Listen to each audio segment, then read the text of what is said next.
ಕನ್ನಡ ಚಿತ್ರರಂಗದ ಬಾದ್‌ಶಾ ಕಿಚ್ಚ ಸುದೀಪ್ ಅವರು ಕನ್ನಡ ಚಿತ್ರರಂಗಕ್ಕೆ ಬಣ್ಣ ಹಚ್ಚಿ ಬರೋಬ್ಬರಿ 28 ವರ್ಷಗಳು ಉರುಳಿದೆ. ಹೌದು, ಬ್ರಹ್ಮ ಸುದೀಪ್ ನಟನೆಯ ಮೊದಲ ಸಿನಿಮಾ. ಈ ಸಿನಿಮಾದಲ್ಲಿ ಅಂಬರೀಷ್ ಅವರು ನಟಿಸಿದ್ರು. ಆದರೆ ಚಿತ್ರ ರಿಲೀಸ್ ಆಗಲೇ ಇಲ್ಲ. ಸುದೀಪ್ ಈ ಚಿತ್ರಕ್ಕಾಗಿ ಕ್ಯಾಮೆರಾ ಎದುರಿಸಿದ ದಿನವನ್ನು ಚಿತ್ರರಂಗದಲ್ಲಿ ಮೊದಲ ದಿನ ಎಂದು ಪರಿಗಣಿಸಿದ್ದಾರೆ.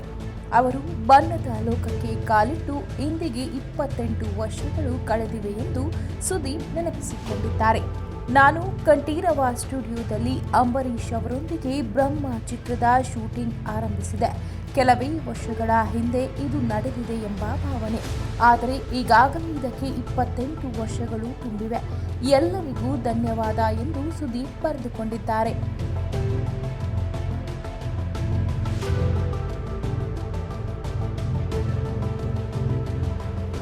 ಮನೋರಂಜನಾ ಕ್ಷೇತ್ರದಲ್ಲಿ 28 ವರ್ಷಗಳು ನನ್ನ ಜೀವನದ ಅತ್ಯಂತ ಸುಂದರ ಭಾಗವಾಗಿದೆ.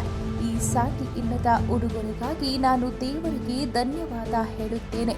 ನನ್ನ ಪೋಷಕರು, ಕುಟುಂಬ, ತಂತ್ರಜ್ಞರು, ನಿರ್ಮಾಪಕರು, ಬರಹಗಾರರು, ನನ್ನ ಸಹ ನಟ ನಟಿಯರು, ಮಾಧ್ಯಮ, ಮನೋರಂಜನಾ ಚಾನೆಲ್ಗಳು, ವಿತರಕರು, ಪ್ರದರ್ಶಕರು ಹಾಗೂ ನನ್ನ ಪ್ರಯಾಣದ ಭಾಗಿಯಾಗಿರುವ ಪ್ರತಿಯೊಬ್ಬರಿಗೂ ಧನ್ಯವಾದ ಎಂದಿದ್ದಾರೆ ಸುದೀಪ್.